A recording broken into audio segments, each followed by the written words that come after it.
하늘의 전능하사 천지를 만드신 하나님 아버지를 내가 믿사오며 그 외아들 우리 주 예수 그리스도를 믿사오니 이는 성령으로 잉태하사 동정녀 마리아에게 나시고 본디오 빌라도에게 고난을 받으사 십자가에 못 박혀 죽으시고 장사한 지 사흘 만에 죽은 자 가운데서 다시 살아나시며 하늘에 오르사 전능하신 하나님 우편에 앉아 계시다가 저리로서 산자와 죽은 자를 심판하러 오시리라. 성령을 믿사오며 거룩한 공회와 성도가 서로 교통하는 것과 죄를 사하여 주시는 것과 몸이 다시 사는 것과 영원히 사는 것을 믿사옵나이다. 아멘. 찬송가 435장, 통일찬송으로 492장 찬송 후에 안진섭 권사님 기도해 주시겠습니다.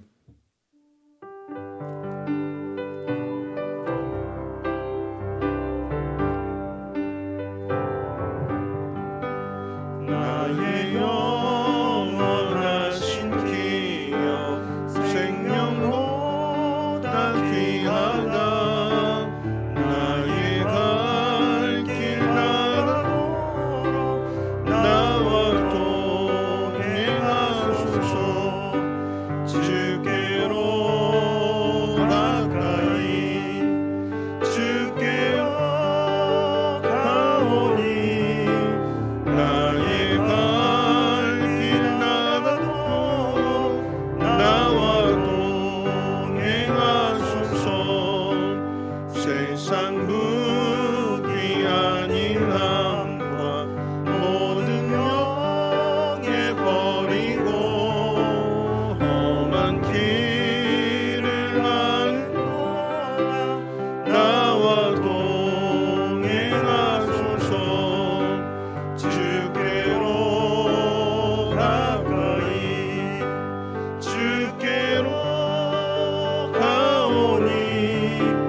좋으신 하나님 아버지, 많이도 더운 날씨이지만 우리를 예배의 자리로 인도하심에 감사드립니다. 하나님, 7월의 마지막 주일 저녁 예배를 드릴 수 있게 하심에 감사를 드립니다. 부족하고 연약한 저희들을 사랑하사 하나님의 자녀 삼아 주시고 긍휼과 은혜로 여기까지 인도하심에 감사드립니다. 허물 많은 저희들을 사랑하시는 주님, 이 시간 저희들의 죄를 자백합니다. 하나님의 구원받은 자녀로 살아야 했지만 세상의 욕심과 육신의 안위를 쫓았던 저희를 다시금 용서하시고 이 시간 온 마음과 정성으로 주님께만 진실된 예배자가 되길 기도합니다. 하나님, 다시금 코로나가 우리를 위협하며 혼란한 정치와 경제의 어려움에 내일의 삶을 예측할 수는 없지만 오늘도 우리와 함께 하시며 구원자 되시는 주님이 계시기에 믿음으로 나아갑니다. 하나님, 우리 성민교회가 빌라델피아 교회와 같이 하나님의 칭찬과 인정받는 교회 되게 하시며 하나님의 때를 기다리며 인내하는 모든 성도들이 되게 하시옵소서. 우리에게 주신 말씀을 기억하며 순종과 기도의 삶으로 인도하심 받기를 기도합니다. 하나님, 교육부서 여름 행사에 함께 하시옵소서. 섬기며 봉사로 수고하는 손길 위에 축복하시며 은혜와 성령의 감동과 안전함 속에 마칠 수 있게 도와주시옵소서. 이 시간 말씀을 전하실 목사님 성령의 권능으로 충만하게 붙들어 주시며 영육간 강건함으로 함께 하시옵소서. 호산나 찬양대의 찬양을 기쁘게 받아주시고 헌신하는 대원들의 삶을 축복하여 주옵소서. 이 모든 말씀을 우리를 사랑하시는 하나님의 예수님의 이름으로 기도합니다.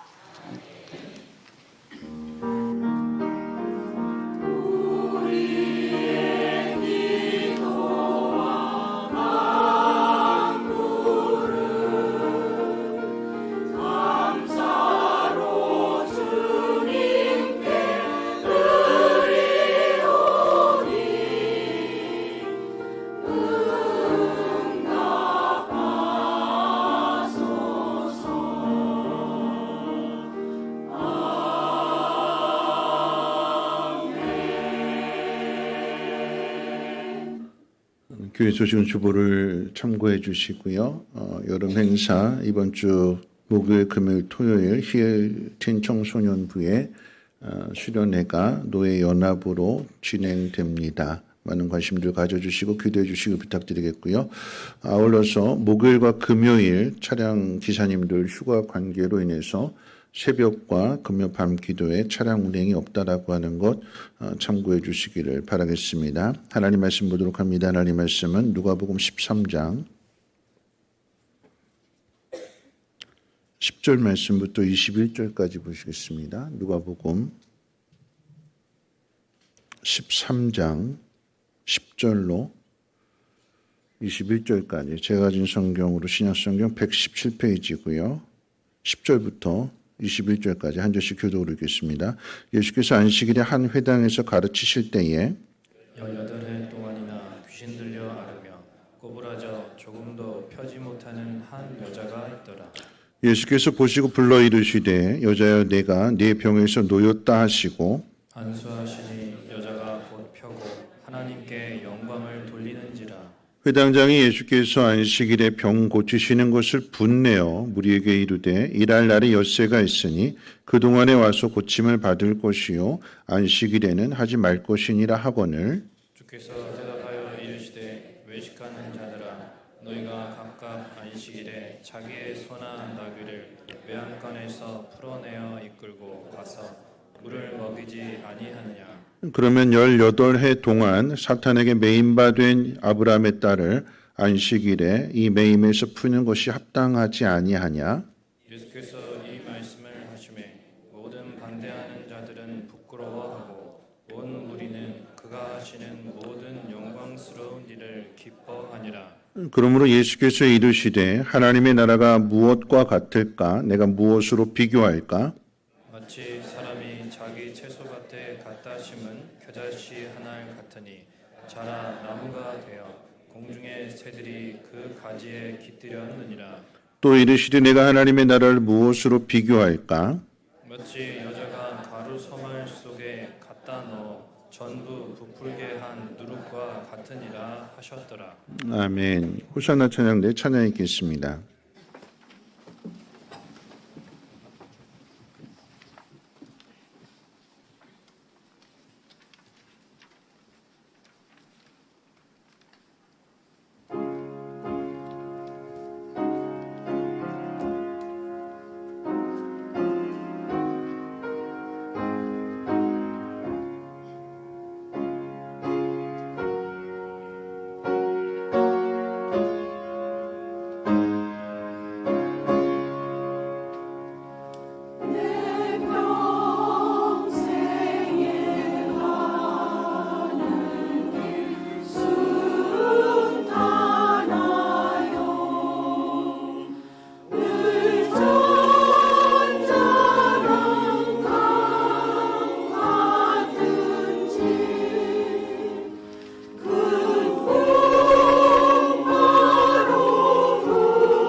기도합니다. 하나님, 우리의 마음 가운데 참된 평안을 허락해 주셔서 많은 환경과 조건이 갖추어졌기 때문에 누리는 평안이 아닌, 그럼에도 불구하고 평안하며 그럼에도 불구하고 기뻐할 수 있는 믿음의 눈을 열어 주시옵소서. 세상이 모든 것들을 만족시키지 못한다 할지라도 나의 모든 것이 되시며 나의 만족이요 기쁨이 되시는 주님이 함께 하심을 믿기에 어떤 상황 속에서 두려워하지 않게 하시고 이 기쁨을, 이 평안함을, 그리고 이 믿음을 우리 이웃들에게 널리 전할 수 있도록 하나님 우리를 사용해 주시옵소서. 이 귀한 예물이 그렇게 쓰임받기를 소망하오니 하나님 기름 부어 주심으로 인하여 오병이와 같은 놀라운 기적의 역사를 나타나게 하시고 많은 사람들 위로받고 참된 소망 가운데로 인도함 받게 도와주시옵소서. 하나님, 우리가 무엇을 해야 할지 오늘 말씀을 통해서 깨닫기를 소망하오니 가르쳐 주시고 깨닫게 하시며 선한 길로 인도해 주시옵소서. 감사드리며 예수님의 이름으로 기도합나이다. 아멘. 네, 우리 옆에 분과 함께 인사 나누겠습니다. 당신이 있어서 행복합니다 하고 인사하겠습니다. 네, 당신이 있어서 행복합니다. 오늘 낮에 했던 인사 다시 한번 해볼까요? 벌써 여름의 절반이 지났습니다. 남은 절반도 승리합시다 하고 인사하겠습니다. 네, 벌써 여름의 절반이 지났습니다. 우리가 그토록 두려워하는 여름이 1년 12개월 중에 2달이더라고요. 7월, 8월. 그렇죠? 겨울도 그렇게 춥다고 생각하는 그 겨울도 12월, 1월이 제일 춥잖아요. 그렇죠? 2달이에요. 2달. 네. 잘 버티고 견디면 봄이 오고 가을이 오고 남은 10달은 더 좋은 계절이 있음을 우리가 기억하고 지혜롭게 잘 이겨내시기를 부탁드려 봅니다. 지난주의 말씀 이어서 함께 또 생각해 볼 텐데요. 지난주의 말씀이 이제 빌라도가 사람들을 죽인 일에 대하여 두어 사람이 와서 죽은 그 사람들이 죄가 많아서 그런 것인지를 예수님 앞에 물을 때에 예수님 대답하지 않으셨고 오히려 실로암 망대가 무너진 그래서 18명이 죽은 사건을 덧붙여 말씀하시면서 누구든지 회개하지 않으면 망한다고 가르쳐 주셨습니다. 이 누가복음 13장 전체의 주제는 회개와 하나님의 나라에 대한 이야기입니다. 그 가운데 오늘 읽은 본문 안에는 두 가지 사건이 기록되어져 있고요. 이 두 가지 사건은 이 그러므로라고 하는 단어를 통해서 서로 연결되어지는 사건임을 우리에게 가르쳐주고 있습니다. 자, 첫 번째 사건은 안식일의 치유 사건입니다. 예수님은 회개하라고 하는 것과 회개했다면 합당한 열매를 맺으라고 하는 말씀을 가르치신 후에 안식일에 회당에 가셔서 18해 동안이나 귀신 들려서 꼬부라진 상태로 조금도 펴지 못한 한 여인을 고쳐주십니다. 이 사건의 초점은 안식일에 일어났기 때문에 안식일을 범했다라고 하는 논쟁이나 또는 귀신 들려 꼬부라진 여인에 대한 치유가 핵심이 아닙니다. 안식일의 병자를 고쳐주는 일에 대한 논쟁, 이 안식일에 대한 논쟁은 이미 누가복음 6장에서 제자들이 안식일에 밀 이삭을 잘라 먹은 사건과 또 예수님께서 안식일에 손 마른 사람을 고쳐준 사건을 통해서 예수님이 안식일의 주인이시라고 하는 사실을 분명하게 밝히셨고 가르치셨습니다. 누가복음의 저자인 누가는 회개하라는 것과 회개에 합당한 이 열매를 맺는 것에 대하여 열매가 없는 무화과 나무의 그 실제적인 사례가 오늘 이 본문에 등장하는 회당장을 비롯한 종교 지도자라고 하는 사실을 우리에게 역으로 가르쳐 주려고 하는 것을 우리는 기억해야 될 것입니다. 안식일의 병자를 고쳐주시면서 예수님이 이 땅에 오신 이유를 말씀하신 것이 처음 있는 것이 아닌데 누가복음 6장에서 분명히 말씀하셨고 계속해서 말씀하시고 가르쳐 주심에도 불구하고 또다시 이야기를 거론하는 것은 또다시 이야기를 문제 삼는 것은 이들이 여전히 예수님이 이 땅에 오신 이유를 깨닫지 못하는 것이고 받아들이지 않는 것입니다. 여러분, 우리도 그래요. 회당장이라고 하는 또 바리새인이나 종교 지도자들이나 다 예수님을 받아들이지 않고 거역하고 십자가에 못 박으려고 하는 이 사람들의 특징이 무엇이냐? 자기 생각이 강한 거예요. 자기 생각. 자기 주장이 강하고 자신이 의지하고 있는 전문가이기 때문에 남들보다 더 우월한 자리에 있기 때문에 많이 배웠다라고 하는 건 많이 가졌다라고 하는 그것을 통해서 남의 말을 듣지 않습니다.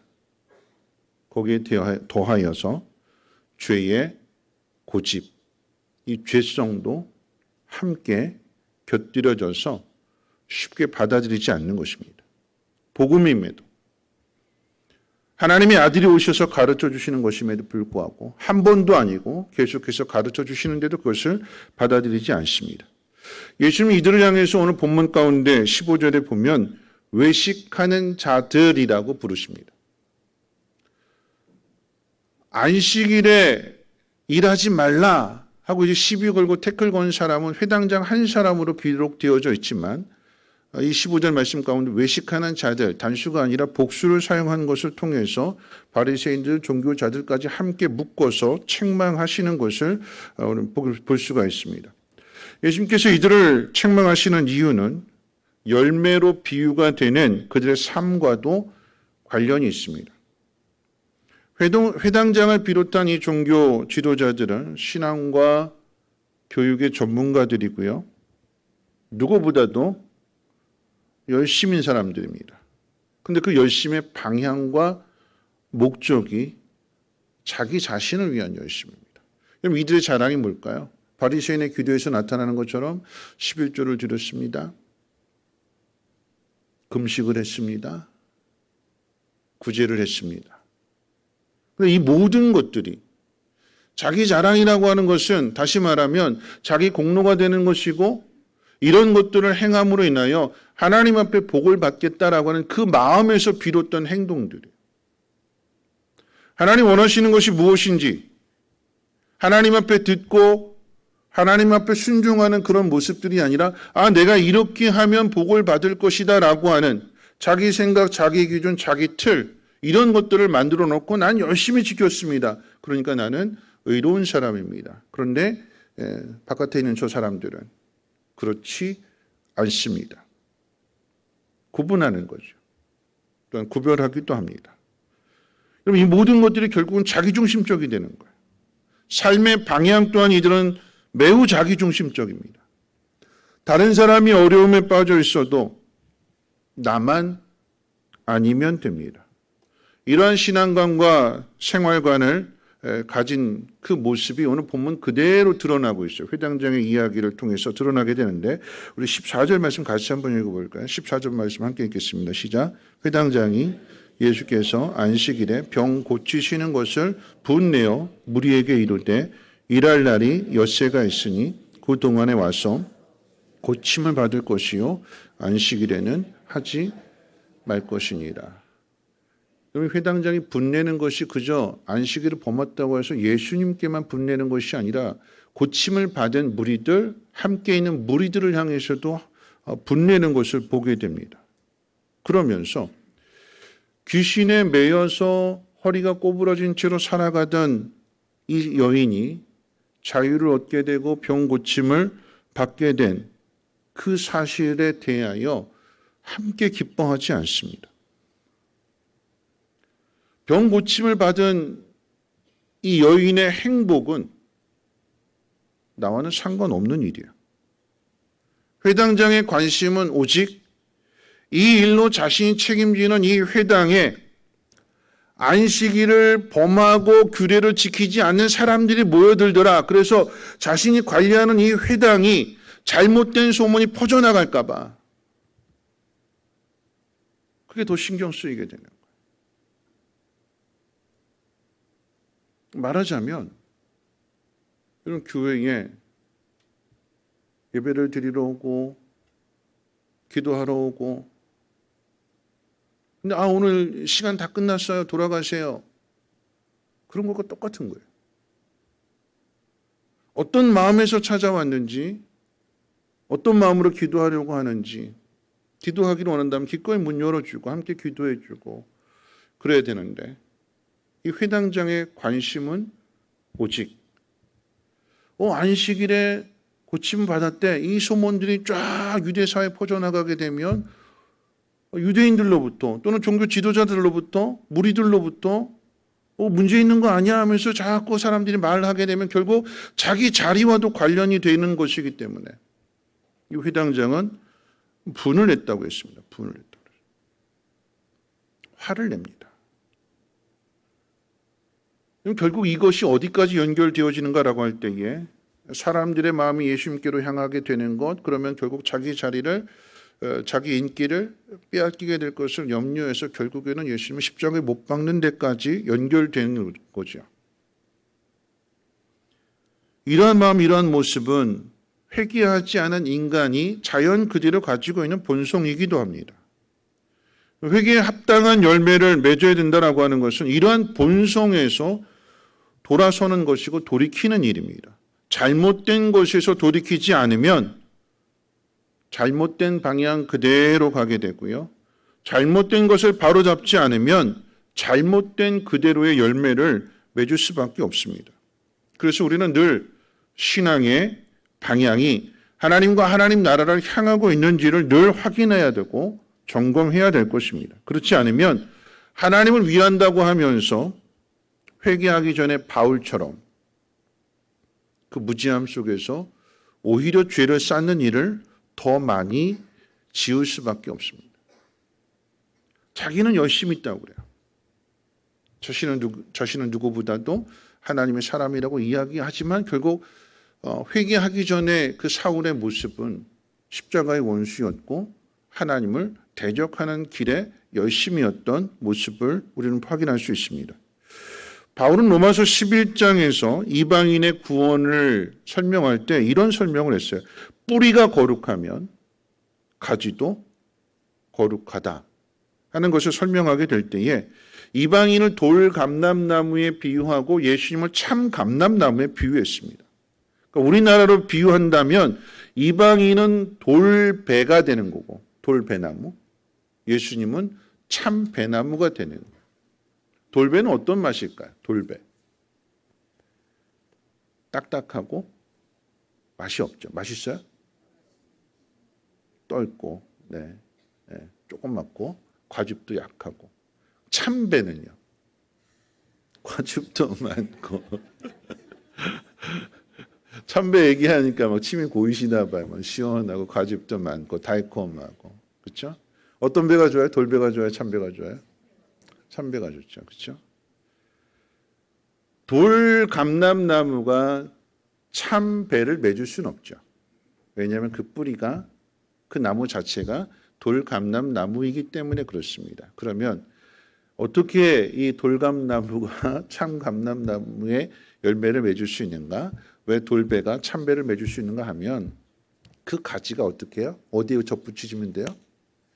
참 감람나무에 그리고 참 배나무에 붙여지게 되면 거기서 그 뿌리로부터 그 뿌리가 그 열매를 내는 것이기 때문에 참 배를 맺을 수 있고 참 감람 열매를 맺을 수 있는 거죠. 그러니까 어디 붙어 있어야 되는 거예요? 예수님께 붙어 있어야 되는 거예요. 예수님께 붙어 있어야. 그래서 포도나무의 비유를 이야기한다면 나는 포도나무에 너희는 가지니 너희가 내 안에 붙어 있으면 내 안에 있으면 그러면 열매를 맺는다. 누가 맺을까요? 내가 맺어요? 맺게 해주시는 거죠. 내 스스로 열매를 맺는 것이 아니라 그 뿌리로부터 그 나무 자체가 포도나무고 감람나무이기 때문에 포도나무는 포도 열매를 맺고 감람나무는 감람나무의 열매를 맺게 되는 거죠. 붙어 있어야 되는 거예요. 여러분 이것이 우리가 똑같이 예수 그리스도 회개했다라고 하는 것은 돌이켜서 내 본성을 버리고 예수님과 붙여진 거예요. 연합이 된 것입니다. 하나가 된 거예요.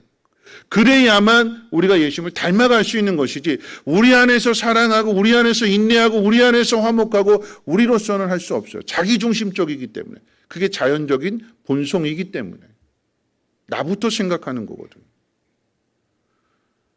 회개에 합당한 열매를 맺어야 된다라고 하는 것은 그러한 자연적인 본성, 인간의 본성에서 돌이켜서 예수님과 붙여진 그 모습 그대로 살아가게 될 때, 따라가게 될 때에 예수님을 닮아가게 되는 것입니다. 오늘 저와 여러분들이 예수님 앞에 잘 붙여져서 예수님 주시는 귀한 성품의 열매들을 또 성령과 사랑의 열매들을 맺어가시길 주님의 이름으로 부탁을 드립니다. 자, 이제 두 번째 사건은 누룩과 겨자씨에 대한 비유를 가르쳐 주시는데요. 안식일에 꼬부라진 사람을 고쳐준 사건의 결론, 그러므로라고 하는 단어를 통해서 겨자씨와 누룩을 설명할 때에 하나님의 나라와 연결시켜서 가르쳐주고 있습니다. 흔히 여기 기록된 이 겨자씨와 누룩의 비유를 쌍둥이 비유라고 표현하게 되는데, 쌍둥이라고 하는 것은 서로 다른 생명체이지만 똑같이 닮았다는 점에서 쌍둥이 비유가 됩니다. 겨자씨는 작은 씨앗이지만 크고 우람하게 자라게 됩니다. 누룩도 그렇습니다. 작은 누룩이 반죽 덩어리 전체를 부풀게 합니다.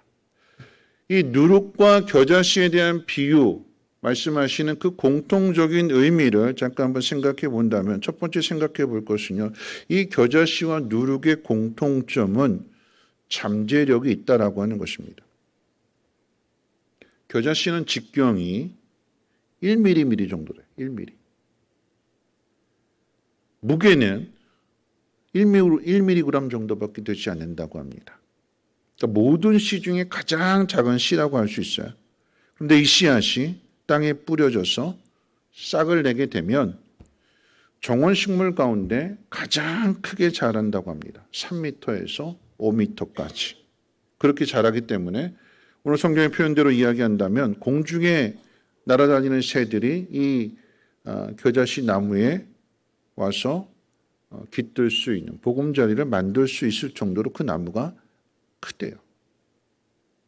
직경이 1mm밖에 안 되는데 눈에 보일랑 말랑한데 그 안에 엄청난 잠재력을 숨기고 있는 것입니다. 자, 이 잠재력은 우리가 폭발시키는 것이 아닙니다. 겨자씨 스스로 폭발시키는 것이 아닙니다. 겨자씨가 제 발로 걸어가서 난 여기가 좋다고 스스로 심겨지는 것이 아니라 이 씨앗이 어떤 씨앗인지를 알고 이 씨앗을 통해서 기대하는 것이 있는 농부가 원하는 장소에다가 이것을 뿌리고 심습니다. 누룩도 마찬가지. 누룩이 필요한 곳에 주인이 그 누룩을 넣어 놓습니다. 그러면 겨자씨는 겨자씨가 할 일이 심겨진 그곳에서 잘 자라는 것이고, 누룩은 누룩이 필요한 그곳에 가서 반죽 덩어리 전체를 부풀리는 일입니다. 예수님은 하나님의 나라를 겨자씨와 누룩에 비유하셨음을 우리는 기억해야 될 것입니다. 무슨 이야기냐면 하나님의 나라는 사람들의 눈에 보이지 않을 정도로 작습니다. 사람들이 이렇게 이야기했어요. 나사렛에서 무슨 선한 것이 나겠느냐.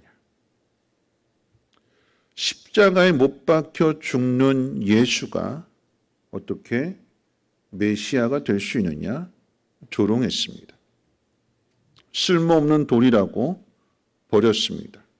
그런데 사람들이 버린 그 돌이 성전의 모퉁이 돌이 되었고, 그 무너진 성전을 3일 만에 다시 세우셨으며 그 성전의 그 교회의 머리가 되셨습니다. 그리고는 이 사실을 제자들에게 땅끝까지 가서 증리되라고 하는 명령도 주셨습니다. 예수님이 주신 그 명령이 제자들이 전한 복음을 통해서 오늘 우리에게까지 전해졌고, 그래서 오늘 우리가 이렇게 함께 예배하고 있으며, 더 나아가서 한국 교회가 이 예수님의 지상 명령을 따라서 땅끝까지 복음을 전하기 위해서 선교사를 파송하고 선교비를 지원하고 이 선교의 사명을 감당하고 있는 것입니다. 작지만 보잘것없는 모습 속에서 오순절 마가의 다락방에 임했던, 기도했던 120명의 그 성도들 전체 다 합해서 500여 명의 사람들이 이 예수님의 부활을 보게 되었는데 그들을 통해서 하나님 나라의 복음이 전해지면서 하나님 나라가 확장되어져 가는 거죠. 잠재력. 두 번째 공통점이 있다라고 하면 이 겨자씨와 누룩의 공통점은요, 보이지 않는 곳에서부터 일을 시작합니다. 겨자씨는 땅에 심겨졌고요. 누룩, 옛날에 할머니가 빵 만들어 줄 때 보면 꽁꽁 싸매야 이불로 덮어놔요. 아래목에다 넣어놔요. 그 술빵 같은 걸 만들고 그런 거 그 한번 꼭 이렇게 그 꽁꽁 싸매가지고 다 덮어놔요. 뭐 하려고 덮어놓죠? 발효시키려고. 다 펼쳐놓는 것이 아니라 요즘도 발효시키려고 하면 밀가루 이렇게 랩으로 꽁꽁 싸가지고 뭐 냉장고에 넣어놓던 시간에 덮어놓는 거예요. 공기가 들어가지 않도록. 지금 겨자씨도 그렇고 누룩도 그렇고 처음의 시장은 보이지 않아요. 심겨졌고 덮여졌기 때문에. 근데 보이지 않는 그 속에서 활발하게 움직이고 활발하게 작용이 되는 거예요. 그러면서 그 땅을 뚫고 나오게 되는 것이고 덮여진 그곳에서 활발하게 움직여서 덩어리 전체를 다 부풀어 오르게 하는, 발효시키게 되는 그 일들을 하게 되는 거죠. 무엇일까요? 보이지 않는 곳에서 시작하지만 그 전체를 팽창시킨다라고 하는 것이고 위로 눈에 보이질 정도로 자라게 된다라고 하는 거죠. 자, 세 번째 공통점은 자란다라고 하는 공통점입니다. 보이지 않았지만 처음에는 잠재력만 가지고 있어요. 이게 과연 뭐가 될까? 근데 그것을 심었더니 그것이 보이지 않는 곳에 점점 움직이더니 마침내 땅을 뚫고 싹을 틔우게 점점 자라서 보이지 않았던 그것이 이제는 눈에 보이는 형태로 나타나게 되더라라고 하는 거죠. 그냥 자라는 것이 아니라 오늘 성경은 새들에게 보금자리를 내어준다고 그랬어요. 누룩도 마찬가지입니다. 누룩이라고 하는 것은 술을 만드는 효소를 지닌 곰팡이를 밀이나 쌀이나 보리에 번식시켜 만든 발효제입니다. 작은 누룩이지만 이 작은 누룩이 덩어리 전체를 다 부풀어 오르게 하는 것. 덩어리가 얼마큼이냐에 따라서 그 전체를 다 부풀어 오르게 하는 뭘까요? 계속해서 자라가는 거예요. 보이지 않았던 것이, 보일랑 말랑 했던 것이 점점 자라서 눈에 보이는 것으로 나타나게 되는 것이고 원하는 것을 만들어내는 거죠. 자, 네 번째, 이 겨자씨와 누룩의 공통점은 전파력입니다. 그냥 하나로 끝나는 게 아니에요. 꽃을 피우고 열매를 맺게 되면 이 열매를 통해서 또 다른 30배, 60배, 100배라고 했으니까 더 많은 겨자나무들을 만들어내는 것이고 그래서 들판 전체를 이 겨자꽃으로 피우게 되는 거죠.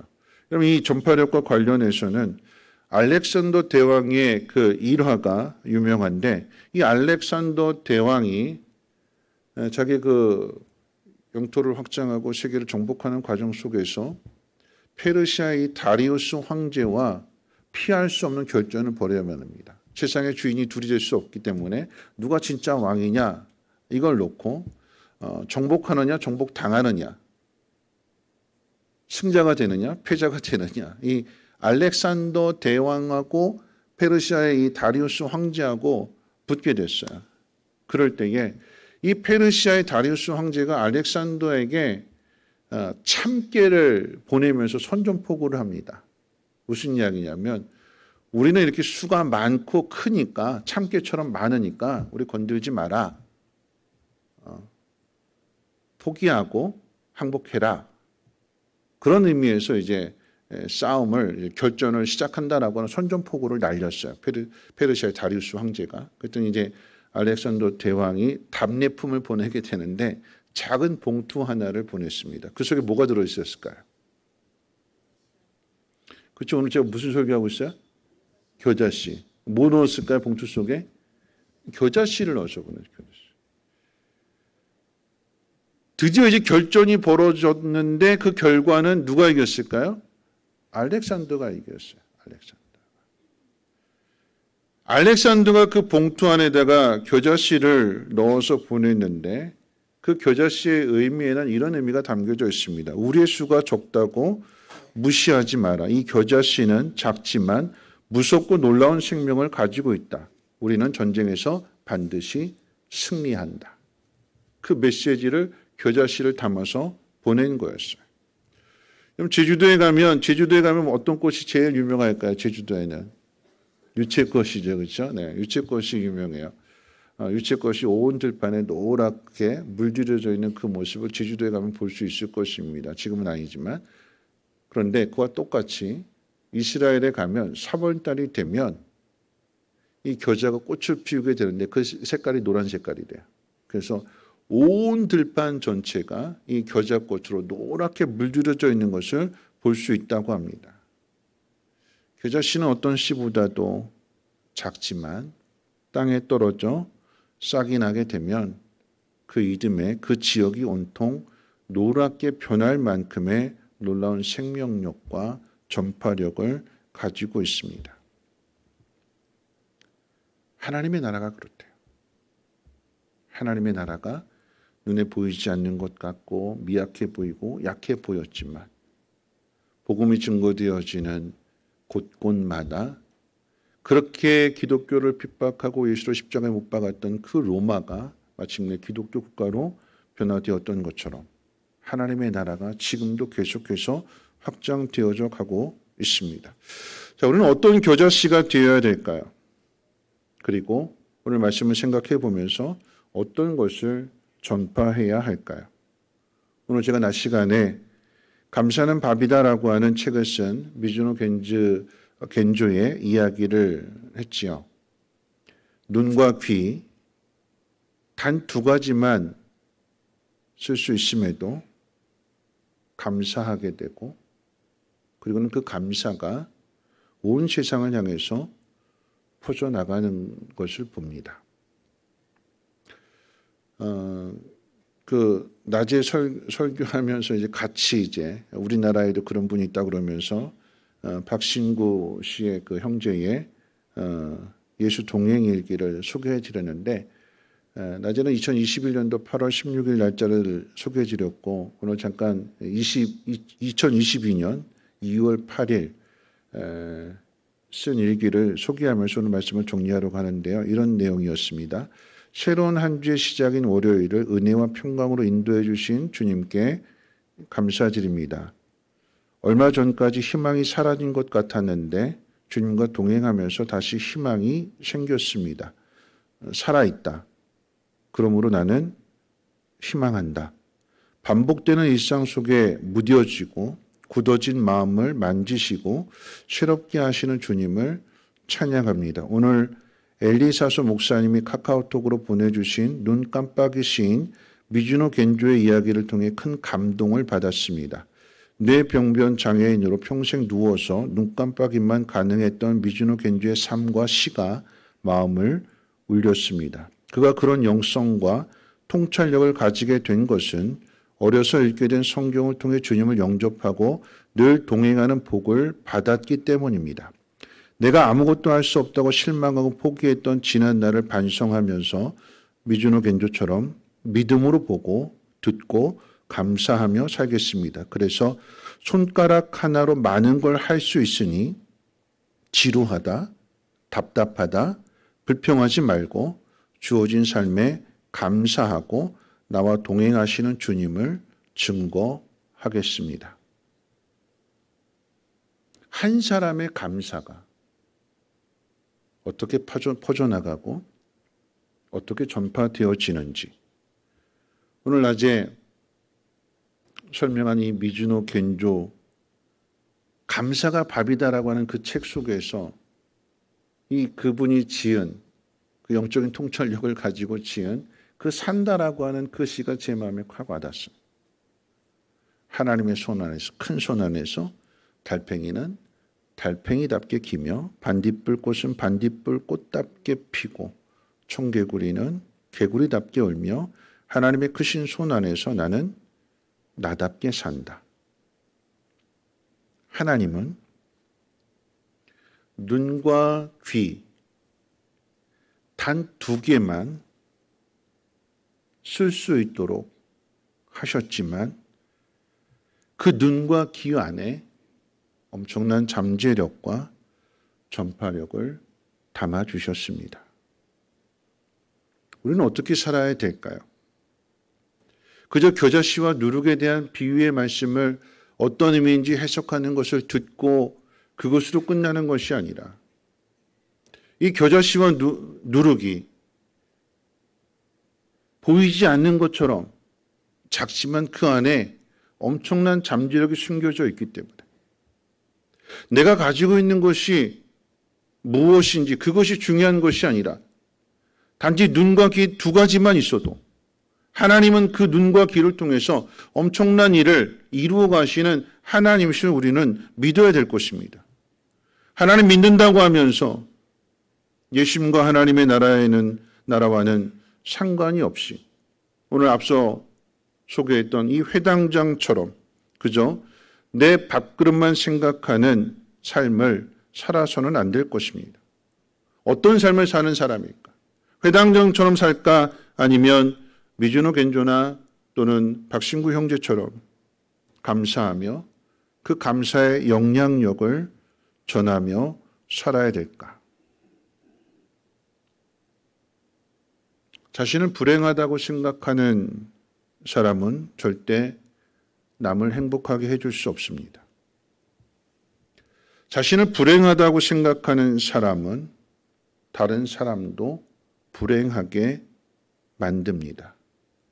그런데 반대로 자신이 행복하다고 생각하는 사람은 다른 사람의 행복도 찾아줍니다. 감사가 행복을 낳고 행복이 그 감사를 다른 사람에게 전합니다. 감사한 것뿐인데 그저 감사한 것뿐인데 그 감사를 들은 사람이 생각하게 되고 깨닫게 되고 그 역시도 자신의 인생 가운데 함께 하시는 하나님을 발견하게 될 때에 불행이 행복으로 바뀌어지는 그 순간에 감사하게 되는 것이고 그래서 이 하나님의 나라를 계속해서 퍼나르게 되는 거죠. 우린 그저 감사한 것밖에 없는데 미즈노 겐조의 감사가 박신구 형제의 감사로 이어지게 되고 박신구 형제의 감사는 또 다른 사람에게 감사해야 될 것을 전해주고 가르쳐주기 때문에 이런 모습을 통해서 하나님의 나라가 전해지게 되는 것이고 하나님의 나라가 확장되어지게 되는 것입니다. 무엇을 전해야 되는 걸까요? 하나님입니다. 눈과 귀, 단 2가지만 있어도 엄청난 일들을 이루어 가시는 그 하나님을 여러분들이 믿으시고 이번 한 주간의 삶 속에서도 감사하며 이 감사함을 많은 사람들에게 전함으로 인하여서 하나님 나라의 이 선한 영향력을 퍼나를 수 있는 우리 모두가 되시기를 주님의 이름으로 부탁을 드립니다. 우리 찬양팀 나오셔서 우리 하늘 소망이라고 하는 찬송 부른 후에 함께 기도하고 주기도문을 마치겠습니다. 무엇을 위해서 살아가야 되는지 회당장처럼 그저 내 밥그릇과 관련되어져서 밥그릇에 매달려서 전전긍긍하고 누가 이거 내 거 빼앗아 가지는 않는지 이거 없으면 모든 것이 다 무너지는 것은 아닐까 전전긍긍하고 두려워하고 분노하는 것이 아니라 이 겨자씨 안에 누룩 안에 담겨져 있는 이 엄청난 잠재력 하나님이 하시면 됩니다. 우리의 소망은 이 땅이 아닌 하나님 나라에 있기 때문에 이 하나님의 나라를 전하는 삶을 살겠노라고 오늘 이 하늘 소망 찬양을 통해서 다시 한번 우리의 방향을 다시 한번 재점검하고 확인했으면 좋겠습니다. 나 지금은 비록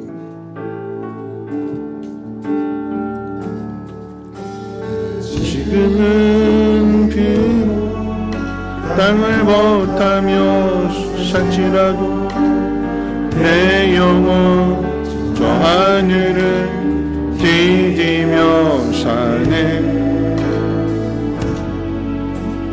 주님 계신 눈물 없는 곳, 저 하늘에 수면의 소망이 있네.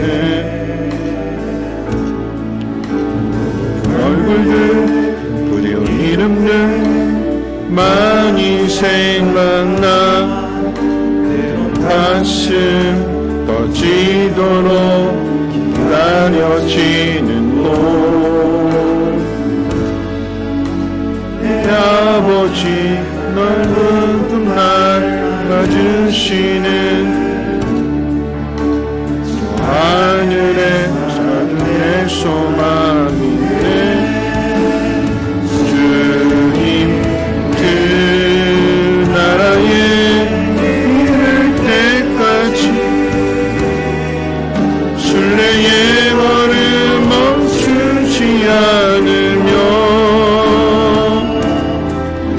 어떤 시련이 와도 나 두렵지 않네.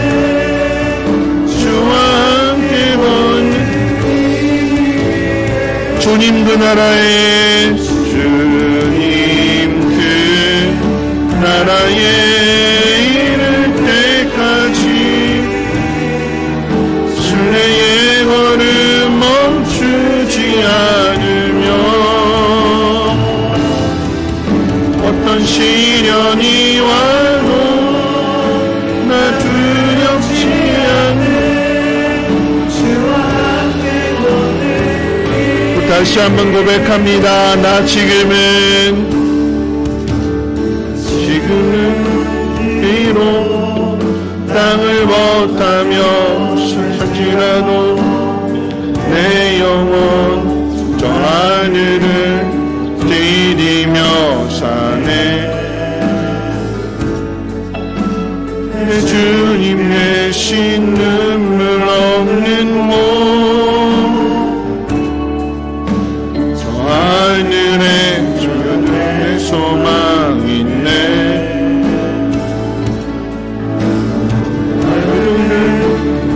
이름은 많이 생각나.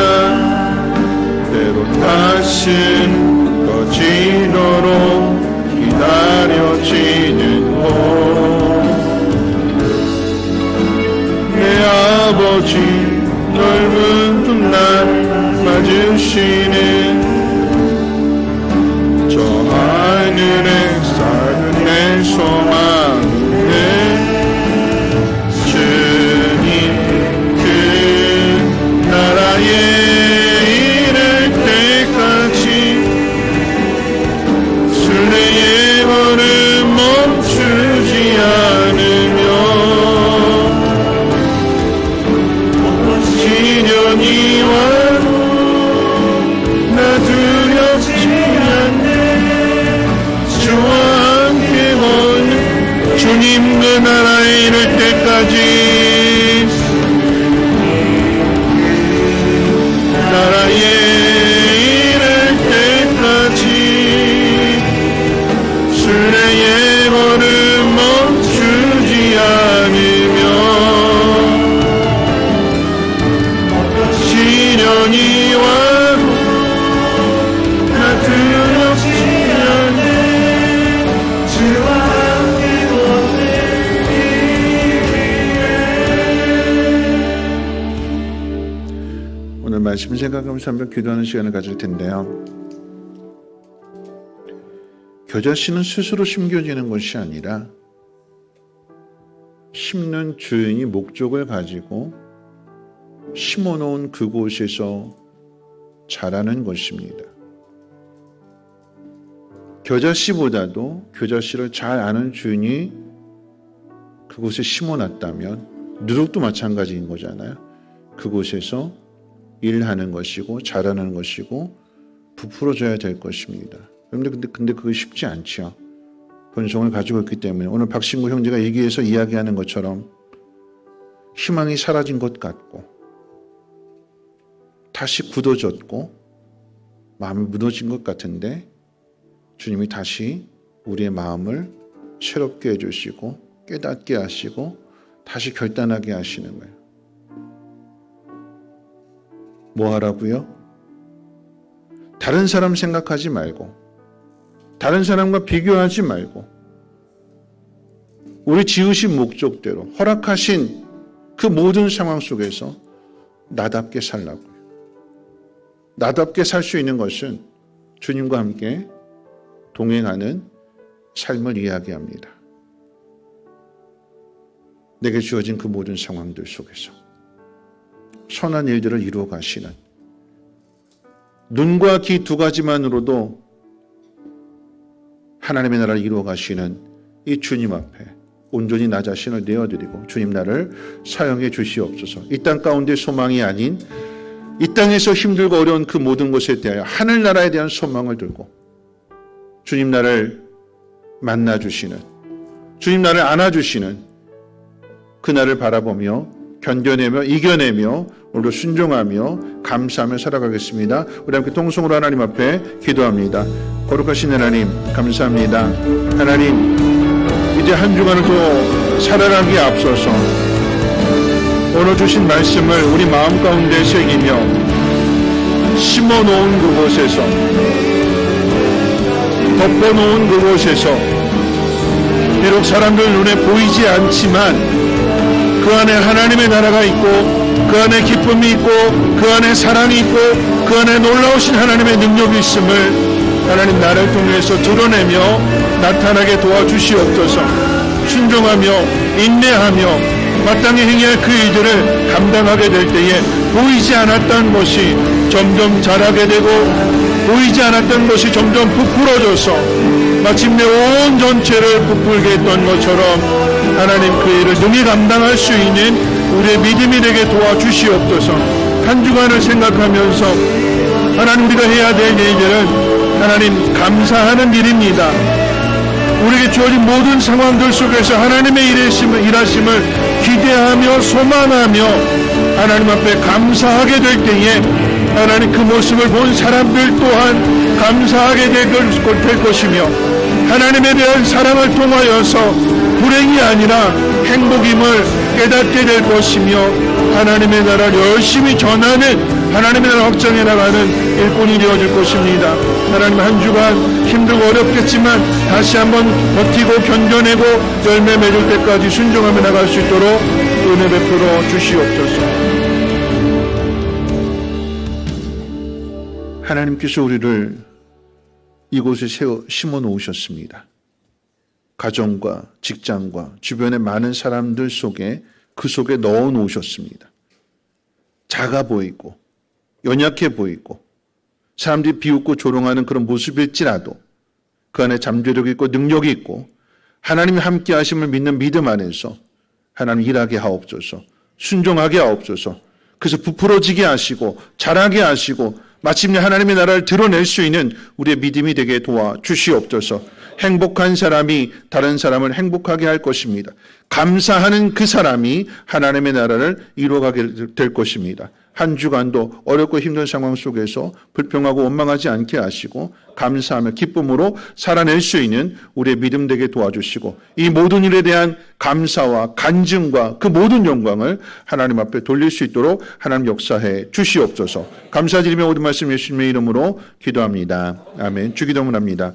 하늘에 계신 우리 아버지여, 이름이 거룩히 여김을 받으시오며 나라가 임하옵시며 뜻이 하늘에서 이루어진 것 같이 땅에서도 이루어지이다. 오늘날 우리에게 일용할 양식을 주옵시고 우리가 우리에게 죄 지은 자를 사하여 준 것 같이 우리 죄를 사하여 주옵시고 우리를 시험에 들게 하지 마옵시고 다만 악에서 구하옵소서.